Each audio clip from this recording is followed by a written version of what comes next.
Hello and welcome to the Road to Glasgow COP26, which is our series where we explore some of the burning issues that are going to be leading us up to November in Glasgow in 2021. Very important event it is for all of us. I'm delighted to be joined today by Claire Mack from Scottish Renewables and my colleague Luca Corradi from the OGTC. I'm looking forward to a very in-depth, enjoyable discussion. First of all, Claire, welcome to the show. And can you just, I'm going to kick off with asking you something personal. How did you get to become the Chief Executive of Scottish Renewables? What was your journey? And tell us a bit more about the organisation. Great. Yeah. No, so the first thing to say is that I'm very lucky to do a job that I love, which is being the Chief Executive at Scottish Renewables, through the Trade Association for the Renewable Energy Industry in Scotland. And we've got about 260 members who span all aspects of renewables, so from generation all the way through to supply chain, small and large members in all of that.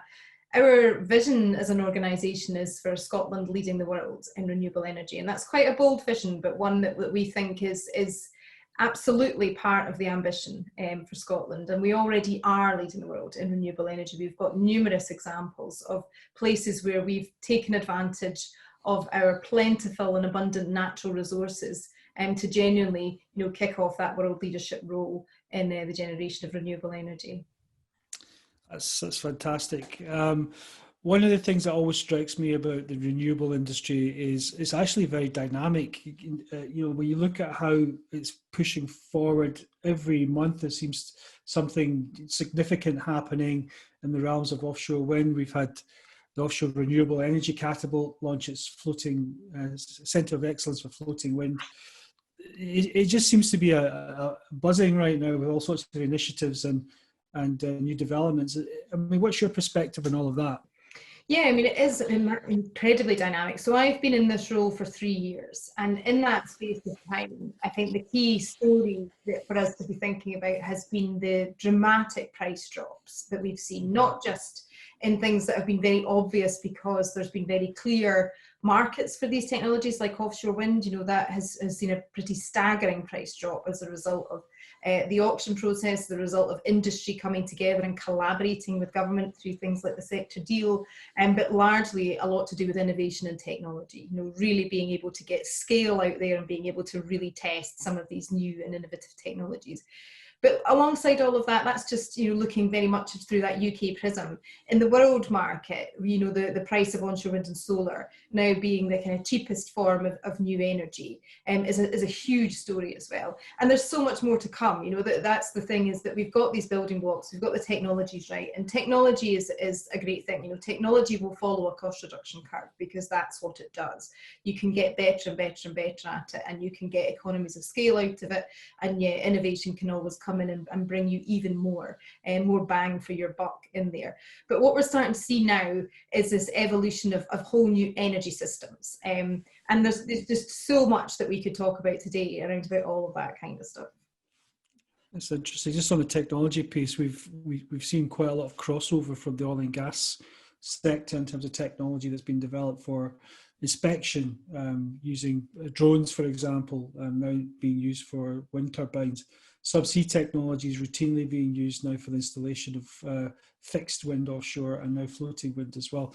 So here's what I'm going to bring in my colleague Luca. Luca, nice to have you on the show as well. I'm sure you've got a ton of questions from Claire. Is there any opening remark that you want to make before we dive into the fuller conversation?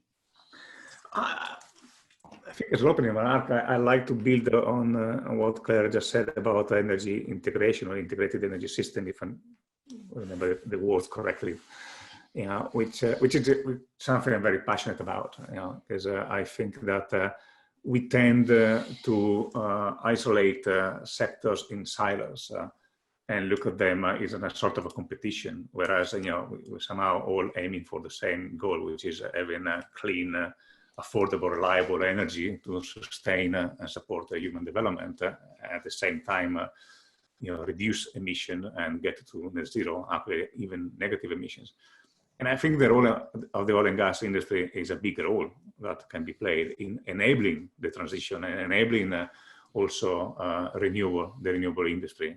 but it shouldn't be seen as either or. It should be more of a integrated perspective with the goal to get to net zero. So that's what really passionate me, and where I see also the technology integration, the technology merge and transfer across sector playing an important part. You know, you mentioned before, I think, Claire, about cost reduction, which is a key component, right? Because some of the renewable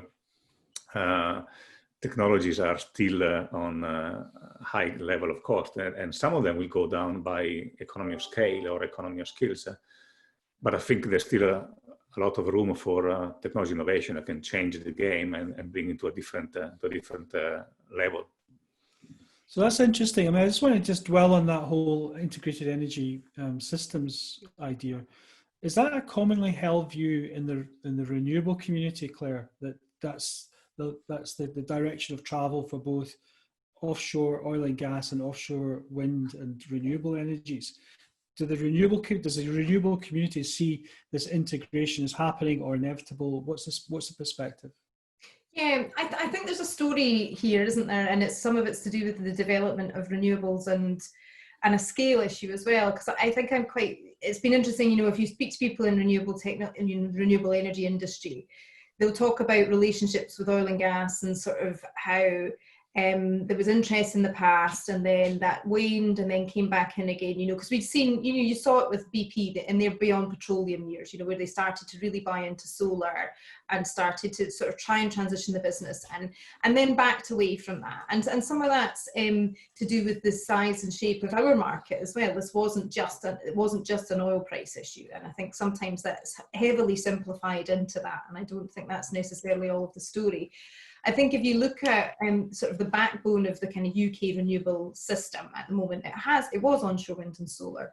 And if you look at the sort of players in that space, the great thing about both onshore wind and solar is they're both massively adaptable technologies in terms of scale.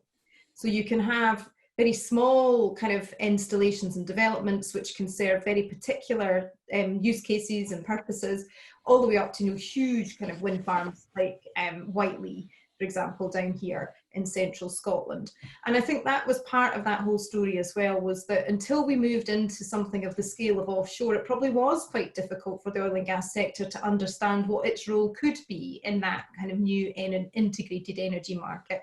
And now we've got those projects of scale with offshore wind, you know, moving very, very quickly, and now of course floating offshore wind too. I think it becomes a lot clearer where those synergies might lie, not just in terms of skills, but in terms of just funding of projects, investment levels in projects, and returns on projects too.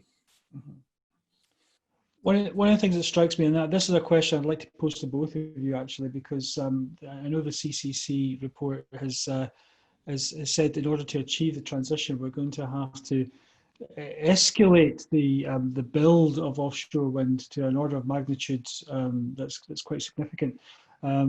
Luca, I know you know all the figures, facts and figures, so why don't you kind of like tell us what they are, and then we'll explore that idea to see if it's achievable. Well, you know, Claire can definitely put me right if I quote them wrong, but you know, we are about 10 gigawatt installed of offshore wind at the moment, and I think there's a figure in the sector deal from the CCC was the aim to 475 plus by 2050, which is great, and it is a massive increase. And the plus stays for the additional use, because 75 is what we will need for the electrification of the economy. And then if you start producing hydrogen, for example, to decarbonize other sectors, that's the plus. And so, you know, then the question becomes, okay, how do we build them? You know, and I think there is a question mark for the renewable economy, which is, okay, do we import all these wind turbines that we need and we focus the Scottish or UK wind economy into the operation and maintenance and installation. And we focus on developing innovation and kind of a global leadership role in that part. Or given the size of the scale up of the installed capacity we need to put in place, isn't that an opportunity to develop some national or, you know, manufacturing capability instead? Which is probably where a lot of the jobs also are, because we mentioned at the beginning, operating an offshore oil platform requires a lot of people. Operating an offshore wind farm, not so much. I saw Claire, you reacted a bit to that initially when Luca said it. So I'm keen to hear your perspective on how we're going to achieve that increase in capacity, and just how job intensive will it be if we do achieve it? So I think the one thing, the equation is pretty simple. Deployment equals jobs. We've not deployed as much renewable energy as we'd hoped for lots of different reasons. So that's the first sort of thing to say. I think the other thing to say is that we've got very clear about what our projects look like. They are, there is a capital expenditure phase, but that operations and maintenance phase is really, really important. And it does represent more than 50% of a project's value. I think I might back that back a little bit to the oil and gas sector too, as in when was the last time that we manufactured oil and gas infrastructure here in the UK? Yeah. Because that, is very much is the root of some of the issues that we see right now. Particularly from a fabrication point of view, is that the issues with some of those yards did not begin and end with renewables. What they've been subject to over a good number of years from both of our sectors is a very lumpy supply, a very lumpy pipeline, and that's the issue that we both need to solve, is the lumpiness of that pipeline for them, so that they have got the capability to make the kind of investments that they need to make, and the capability to just have that foresight to be able to borrow against something that gives them absolute certainty. I think we've got to think about how financing works differently in both of our sectors as well. In renewables, there are very few single companies who can afford to finance these kind of multi-billion-pound projects from balance sheets. So think about the Beatrice offshore wind farm. 2.6 billion pounds. That's twice the cost of a Queen's Ferry crossing. So the investment packages for these projects are incredibly complex, and they're subject to risk assessment. And that's been one of the key issues as well, is that in order to get these built, to de-risk some of them, we have to use a sort of tier 1 supplier model. And in the UK, we just don't have these tier 1 suppliers. It does create that kind of lower financial risk, but developers do tend to turn to overseas firms, to tier 1 suppliers, to help them when they get these contracts to work in them. So Scottish companies at kind of all stages in that supply chain are competing across the globe. And that doesn't mean that we can't. There are some things that are labour intensive, and that means it's very difficult because we have commitments in the UK, living wages and various other and health and safety commitments that are incredibly important to us. And also, come as part of that kind of project cost too. But we need to get the supply chain into a place where they're as competitive as possible on quality, reliability and cost. And I think if we just sharpen our focus on that, and we make sure that we're trying to aim for the bits that are high value, high skill, and that we can genuinely be world class at, this is not an unsolvable problem. Are there any bits of that supply chain where we have a competitive advantage from a technology point of view, Claire? I'm just thinking if there's one particular piece of technology or technologies that we have developed that don't exist anywhere else. Well, that's exactly where this alignment with oil and gas comes into its own, isn't it? I always think of Scotland as a sort of, having the climate change problem in miniature, every single one of the issues that people need to tackle, because we've got an existing industry that we need to transition, and we need to do that in a socially just way. And we've got a really strong, abundant natural resource. We're very lucky that way. And we've also got an environment that allows us to do not just the renewable technology side of things, but biodiversity too. But needing to balance that with the visual impact of what it is that we're doing as well. But that is where the kind of competitive advantage comes in, is we've got 50 years of experience of working in the water.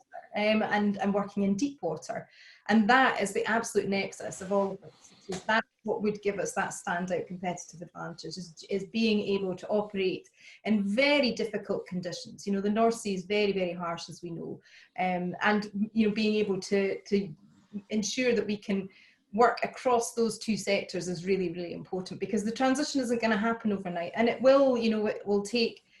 It's not going to take a linear route. We know that, and that's exactly why we need to start with people at the heart of the energy transition. People are absolutely at the heart of this, and making sure that they move at the same pace and as the energy transition is absolutely critical. When it comes to export, for example, right? So the oil and gas industry, especially the service industry from Scotland, is pretty much anywhere in the world of oil and gas. You know, there's a joke about every airport in an oil capital, you hear the Scottish accent. Yeah. Are the conditions there for us to replicate that in the renewables, or the domestic growth that we need will absorb all the capacity? Yeah. No, I think there is scope to do that. I don't think it'll happen by itself. I think it needs us to be part of that. You know, we've got to manage this transition. We've seen this before in the UK, you know, in terms of energy transitions. If you look at the transition away from coal, you know, how devastating that was at a localized level. You know, we really, really need to learn the lessons of that and work out how to do this one well. I do think, you know, it's one of the things that I say all the time is in my role in renewables is we want to be the same as oil and gas in that space, which is wherever you see renewables being deployed across the world, you should hear a Scottish accent, because that is the benefit of having that first mover advantage. You know, that is the benefit of having deployed as many gigawatts as we have so far, is that other countries are now picking up their green transition. And if you look at the response to COVID in particular, we've been really tracking this. We've been tracking where else you know, green economic recoveries are being planned, because those are export markets. You know, they are export markets. And I think at last count, we were looking at about 15 different countries, and you know, quite a few of them based in and around Europe, but very much there. 15, you know, different countries with a combined GDP of I think £3 trillion, you know, pounds. Huge opportunity there. But we've got frameworks in place here. You know, we've got frameworks in this country that can help us do this. We've got entrances into those countries, and I think it's about being a bit smarter how we use those existing networks. You know, some of them are predicated on our oil and gas relationships, and some of them are predicated on some of our other trade relationships. You know, some of the biggest countries who we could offer skills to are also the countries that we would export things like whiskey and salmon to. So we've got that potential to be able to get the foot in the door there, and being able to really utilize our kind of, again, it's that unique selling point of the fact is we have got world-class universities, we have got fantastic research and development institutes like the Catapult and like the OGTC that can genuinely pull together the right people to be able to give us that absolute world-leading technology, which other countries will benefit from. And that's our export capability is skills and expertise as well. It's not just necessarily product. You know, we are now moving into sort of service economy, you know, globally, and where we need to get a bit sharper about how we export things that are not just goods. You know, we need to get sharper about how we export services as well. And one of the things we've been talking about through COVID is refreshing the transition training fund and making it much more directed towards a renewables transition training fund to help ensure that path is smooth and that path is supported, which would be helping to get people get those dual sets of skills to be able to work across the whole of the energy transition, but also coupling that up with a really strong trade and export strategy for energy, to be able to target those countries that are a few steps behind us in their net zero journey, but are going to have to go more quickly, actually, because that's the key word, isn't it, when we're talking about net zero is acceleration.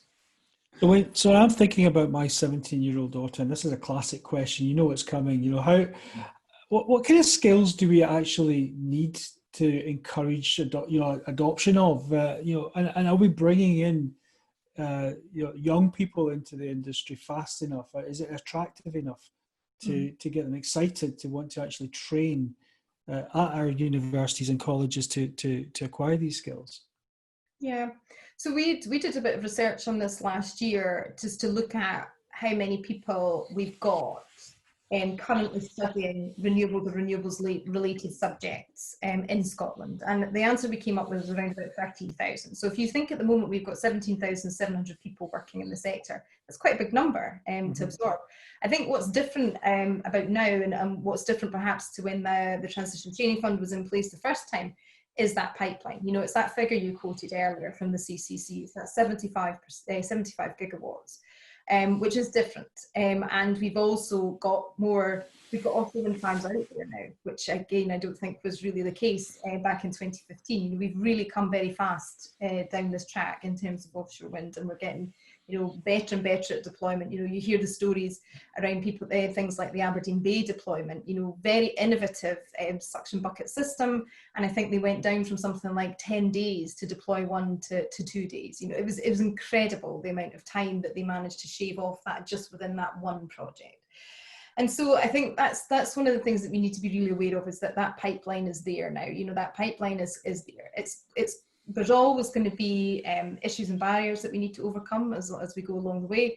And that is some of the work that the industry is doing right now, is how do you map and forecast those kind of skills and jobs as we go. Part of that's happened as a result of the sector deal, and the sector deal has been a phenomenal accelerant for this kind of work, and bringing together just government and industry to solve these kind of issues and to think about what talent looks like in our space, and what that demand for talent looks like. Looking at, just skills families, where do we overlap? Because our sector is not that different necessarily to any others, which is it's changing the same as everyone else's. Data analytics have been a huge part of things like onshore and offshore wind from the very, very outset. But we're now starting to see other sectors with high demand for those kind of jobs. So we need to figure out, why is it that people want to come and work with us? Because the challenge across the board for everyone in the economy is there are going to be some really high value jobs in the next decade or so that everybody's going to be after. But the world of work's changing too. I don't think everybody will have the same kind of career path as necessarily we have, where things are quite so static, where you choose a career path and you stick with it and move through. Yeah, it's interesting. The sector deals, for the sector deal for offshore wind, or for the renewable industry rather, could you just, for the sake of some of the folks who might be watching this who are not familiar with it, it was launched last year, 2019, wasn't it? So yeah. What are the core elements in that sector deal that we should be familiar with? Yeah, so that was effectively, a conversation between government and industry, which looked at various different aspects of what renewables can deliver. So largely focused on the kind of socioeconomic benefits in return for certainty. And it's that certainty over pipeline. And I keep, come back to this sort of mantra again, deployment equals jobs. And if you can smooth the way for that deployment pipeline, so that was through the government's contract for difference mechanism, largely for offshore wind, industry, pledged to deliver cost reduction, innovation, supply chain benefits, and skills, and various other things around about that package too. As part of that, as well as part of that sector deal, we recognise that there are it wasn't just about the route to market and the financial side of things. There are other barriers that need to be tackled that can help accelerate that deployment of offshore wind. So grid capacity is a real issue because of the sheer volume of gigawatts that come out of these projects, and how we manage that. And environmental work as well. It's a really, really key part of any offshore wind project, is how we are deploying sensitively, how we are managing those environmental constraints as we deploy more and more gigawatts. And then I want to come back to a point that Luca made earlier on about energy storage. So you mentioned grid capacity.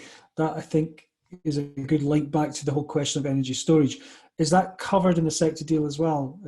For example, would an electricity offshore sort of wind farm producing electricity, converting seawater through a process into hydrogen, would that come under that particular sector deal, or is that out with the boundaries of it?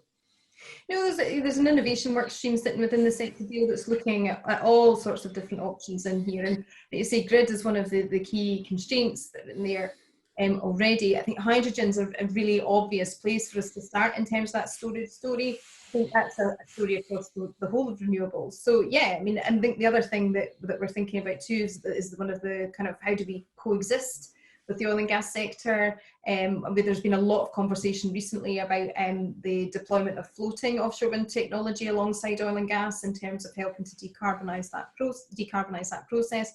There are other players in the blue economy as well who could do with our help, because we know that things even like shipping have got a problem to solve in terms of net zero. Yeah, Luca, perhaps you want to come in there. We're talking about the integration of renewables and hydrocarbon offshore production processes. That's an interesting point, Claire. Well, that's a very interesting topic, and it is a topic that we are actually addressing in partnership with the catapult, and specifically with the offshore renewable energy catapult, forming an energy transition alliance. So we're looking at a technology project that benefit both sectors or across sectors, actually.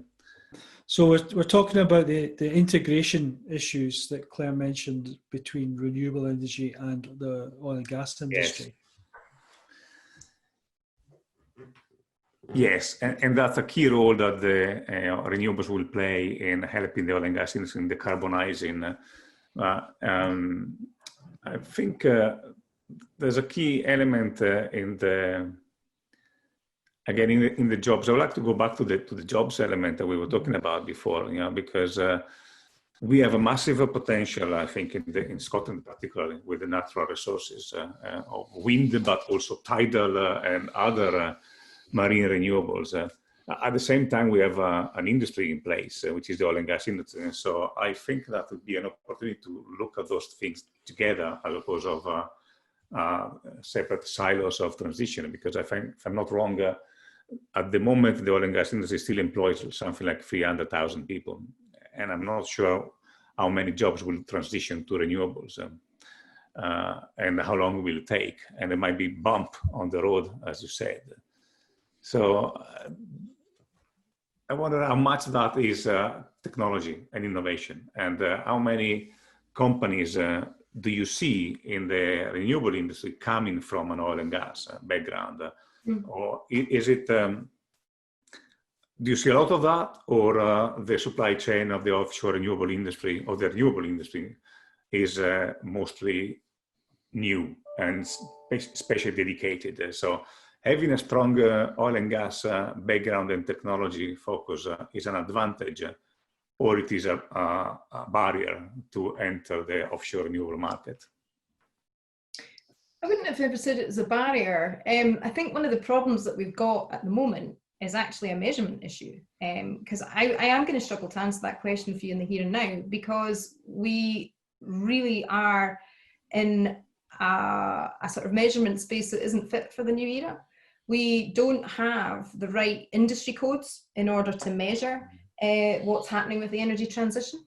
We just don't have the right economic data to do that. So when you look at energy stats, they are energy, and it's very hard to decouple within that which bits are oil and gas and which bits are renewables, and even harder to decouple things like a supply chain company who may well be working for you 1 month in oil and gas and then end up working with Seagreen or Beatrice the next month, because the way that we collect that data just isn't really fit for purpose. And it's one of the key things that we think we need to have a really good conversation about, is if we've committed to net zero and we want to transition these companies, we want to support that transition in a timely and smooth way, we need to get better data. We need to get better data to figure that out. And it's only going to get worse. Should we be better at dividing, or should we kind of merge the whole concept into an integrated energy industry? Because sometimes I think that, dividing and specializing and measuring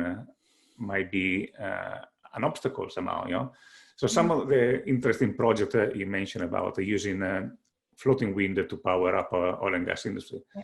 Well, there are different regulators, there are different standards.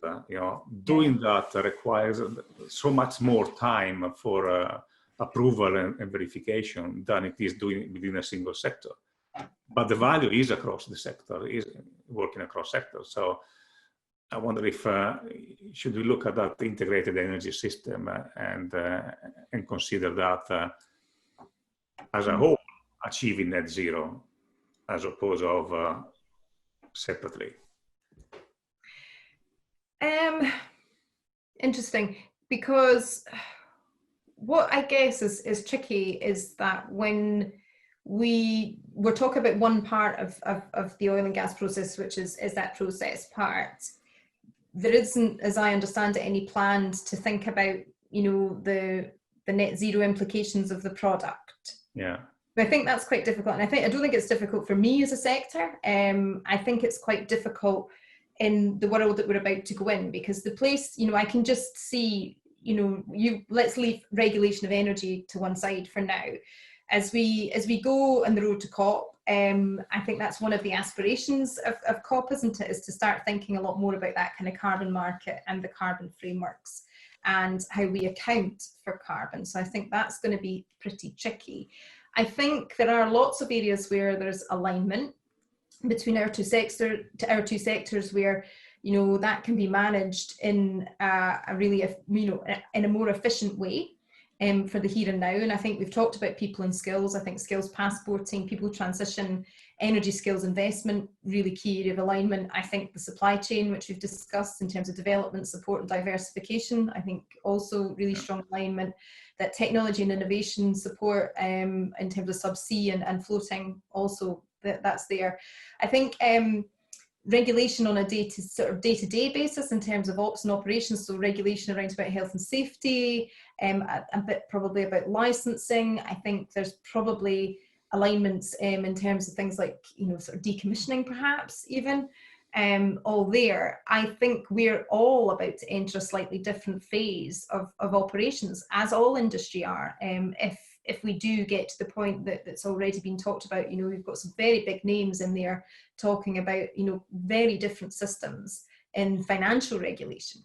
And that's one of the things that's going to be very different for all of us. So you've got Mark Carney, you know, taking a very, you know, pivotal role in that sort of space. And I think that's potentially where it might be difficult to align in the shorter term, is that, you know, the conversation, I guess, is around externalities and how you account for them. That's a fantastic point. I think what we're seeing now is many of the larger operators in the oil and gas industry have recognised that and are looking at, you know, scope 3, we call it, the scope 3 emissions. So they're looking at their product in the light of how do we decarbonise the use of our product ultimately. And some of the companies like BP, for example, they made the headlines about 3-4 weeks ago when they announced that because of the COVID crisis and the lack of demand for the product, many of the reserves they have on their books might not be developed. So there'll be, you know, the resource will be kept in the ground, so to speak. So there's a level of sophistication in understanding the arguments now, but there always has been. Yeah. There always has been a level of sophistication there, but now there's a public recognition that, you know, they have to account for this as well. So I think that's a step forward, actually. And I think that's something, you know, I've spoken to many in the oil and gas sector about this over the last couple of years, which is quite interesting, because I think there's, you know, between our two sectors, I think there's maybe a view that sits is that we've had a relatively trouble-free path to this. And I think actually you're picking up something that we've been dealing with for a long number of years, which is that social license to operate. You know, yours is now being challenged. Ours was there from the very beginning. You know, we'd had to justify our existence from the very outset because of the fact that we were newer, we were at the top of a price curve at that particular point in time, you know, a couple of decades ago. You know, we've proven that we can come down that price curve. But I think that social license to operate has been part and parcel of what we've done from the very outset. We have always had to take people with us because of things like visual impact.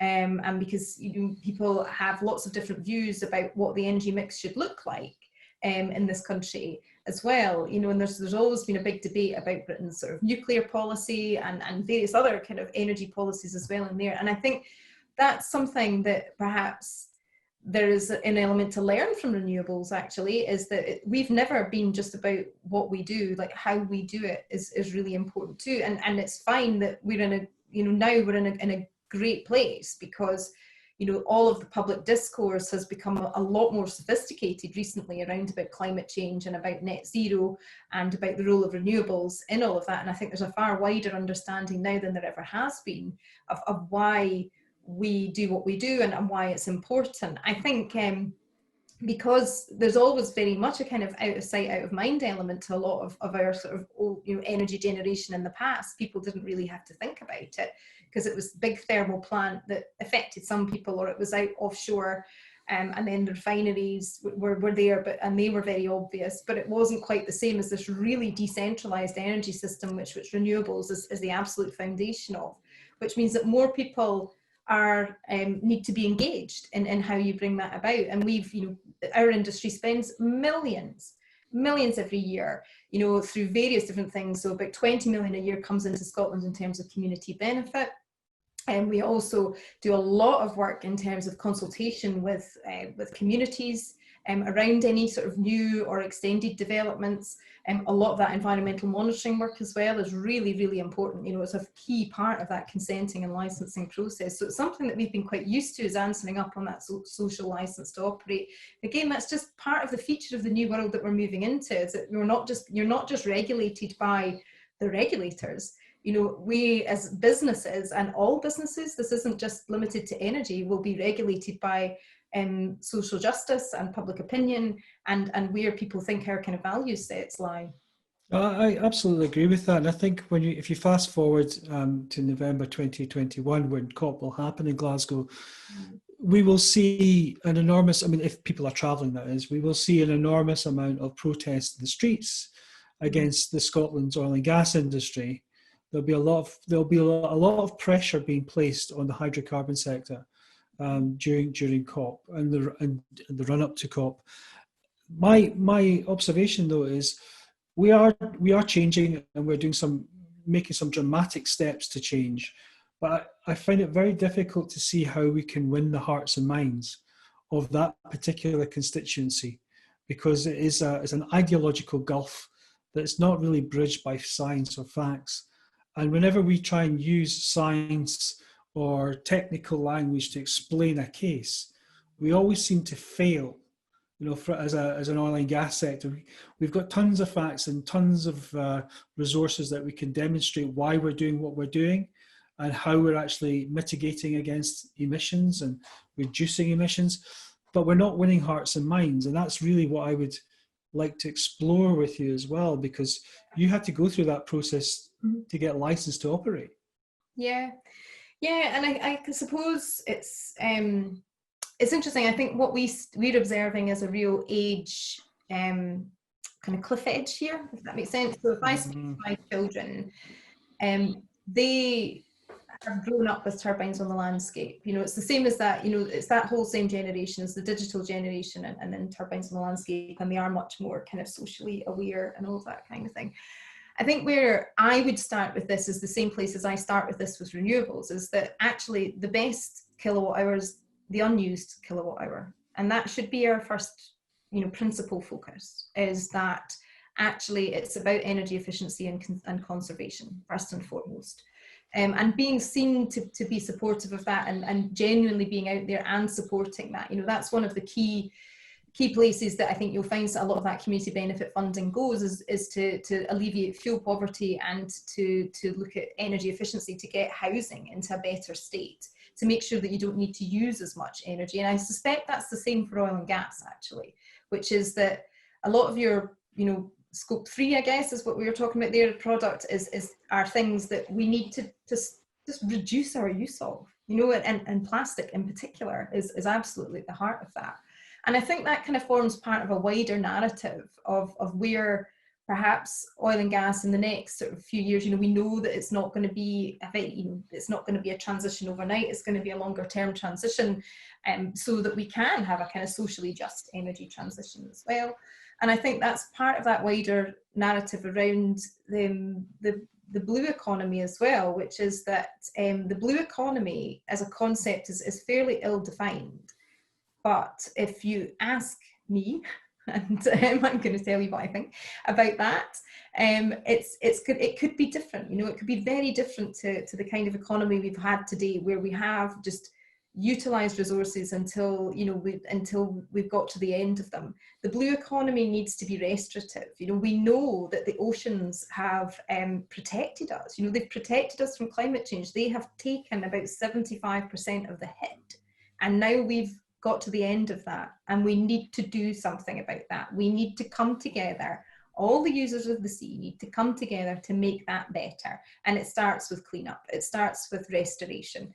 And it starts with looking at how you rejuvenate and how we take care of that resource sort of going forward. So I suppose that's sort of, if I was thinking about this, if if that was my job to think about that, that's where I would be thinking about it, is that it seems counterintuitive for me as somebody who represents a renewable energy sector to say actually the best thing we can do is reduce people from using our product, but that's the fact. That's where we need to get to, I think, as a planet.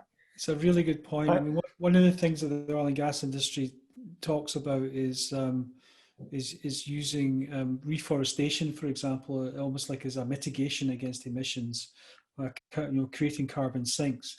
But the concept of a restorative effect is not really to the fore there, and that's something that I've totally learned this afternoon talking to you. I'm going to go away and think about that some more. Look at you! I can see you're dying to chip in there as well. No, I think it is a very, very good point.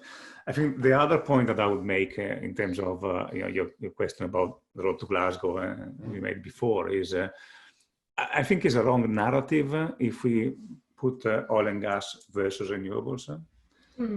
Because I don't think it's inevitable that we're going renewable, especially for electricity. But there's an element of electricity, there's energy, and then there's decarbonization, and there's slightly different angle there. So from an electricity perspective, burning fossil fuel to generate electricity is a nonsense, right? So we should definitely use renewable sources, solar, wind, and whatever we can do to put electrons in the grid. Then the challenge comes when we need energy in the wider sense, in power, in places that cannot be connected, and you're talking about transportation, but we're talking about industry. And how do we produce all the steel and all the materials that are needed by the renewable industry itself, which is a process that requires fossil fuel, either as a furnace, as a power, or as a feedstock for the materials, the very lightweight materials that make up modern lightweight electric cars. Or wind blade and turbine, which also open the challenge of how to recycle them at the end of the life, which is still an open challenge in a way that will become a bigger in terms of a social license to operate for the wind industry as well. But I see that is a starting, and then there's the other element, which is the decarbonization of industry, and therefore the carbon capture element and the carbon capture and sequestration. So the role of the oil and gas industry has been in the past mainly that of providing electricity through thermonuclear power plant and providing power for transportation, diesel, petrol, etc. So those roles are going away. And the role of the oil and gas industry will go down massively in general over the next 30 years, but they will still need an element of that is required as a supportive or ancillary, whatever you want to call it, enabling industry for the transition itself. That we shouldn't have that ideological debate. We should have an honest and frank debate on how do we achieve a total net zero by taking advantage of what we have and accelerating as fast as we can the transition, but not ignoring that there is an element of oil and gas or fossil fuel requirement to achieve and to enable that transition, at least in the mid-term. But also you need the product, Luca. I mean, you talked about plastics earlier on, Claire, but where would we be if we didn't have plastic for PPE, for example? So there's certain elements of product that we have a requirement for that we don't have an alternative for just now. And we can look at the alternative. There are bioplastic potential alternatives. Then you have to evaluate if the carbon footprint is higher in using that system or not. Recycling and circular economy, so the blue economy concept you mentioned before, Claire, is topical on that because there are some many good use of plastics and there are some uses that we should definitely do without. But the good use of plastic should be focused on the recycling. I've seen picture of face mask or PPE equipment in these days of COVID lay down in the street or drop down. That breaks my heart. That's absolutely something we should focus on doing differently. So it's not the product itself which is evil, it's how we do it. Sorry, look, Claire wants to come back on that. No, it's absolutely right. And I think it comes down to exactly where you started actually, Luca, which is that burning fossil fuel to make electricity is not a good choice. And it's the same, I think, applies to plastics. Plastic is a really, a helpful product in lots of different spaces, medical being, absolutely one of the key ones. But it's about making sure that we put enough effort into developing alternatives where there are better alternatives to be developed. Yes. Do that. It comes back to that valuing the undervalued. We have not valued single-use plastics properly as a society, as a world, as a planet. We have not picked up the externalities of them. And I think once we start to move a bit further into that space where those kind of, where more governance comes in around that, you will start to see a change. And it will be, behavioural change can come about, usually through two ways. You sort of do it sort of through taxation, and you force people to do it as carrot or stick, isn't it? And a lot, we're seeing a lot of change in terms of understanding and knowledge in terms of that carrot space. At the moment, just as the public becomes more aware of what the right thing to do and what, socially, strong and good positive behaviour looks like. So I think that's one of the areas that we do really need to fast track our sort of best and most innovative minds on. Is that comes back again to what I was talking about energy efficiency, is that conservation. How do you stop people from using those kind of products, because they should have a higher value? And we at Scottish Renewables have made a choice, a deliberate choice, to stop producing sort of programs and things like that, for our events and for our award ceremonies and things like that, because these things should have a value. They should be prized. So we will produce 10 for the people who win as a legacy item, as a piece of memorabilia of that event, because that's the sort of level something like that should have in and the kind of value that it should have going forward. Conscious of time, so I want to take you on a little bit of a mind experiment. Fast forward to 2021 November. What's Scottish Renewables going to be doing specifically for COP, if anything? What's your thinking around that? No, I mean, we saw it as a fantastic opportunity to showcase what we've done here in Scotland. A very small country that has led the world. And as is often said, we're not going to shift the dial by getting to net zero here in Scotland, but we have a critical factor here is being able to train people who know how to do that. And that's our kind of gift to the world. And I think that there will be a certain amount of good conversation going on in there around about what we need to do as a planet. And I think partly what we've seen right now as a result of COVID has been great, because it's proven, it's been actually in the run up to COP, to have had something like this happen to us as a society and as a globe, as a planet, that has proven that we are capable of very deep and fast action as government and society, to really tackle a problem. Yes, it's exposed issues. It's exposed issues around international coordination, but that's what COP is there to help solve. So I think that's very much our focus, is that international export opportunity for Scotland, but also showcasing, how far have we come, and we'll be, using that opportunity to talk about Scotland leading the world in renewable energy, but asking all the governments involved to pull the levers to demonstrate that why this is the place that COP should be held. That's fantastic. Thanks very much, Claire. Thank you for taking part in this discussion today. It's been fascinating. It's great to have your perspective, and really appreciate you coming to talk to us. So thank you. And Luca, good points as well. Thanks very much. Thank you. Thanks, guys.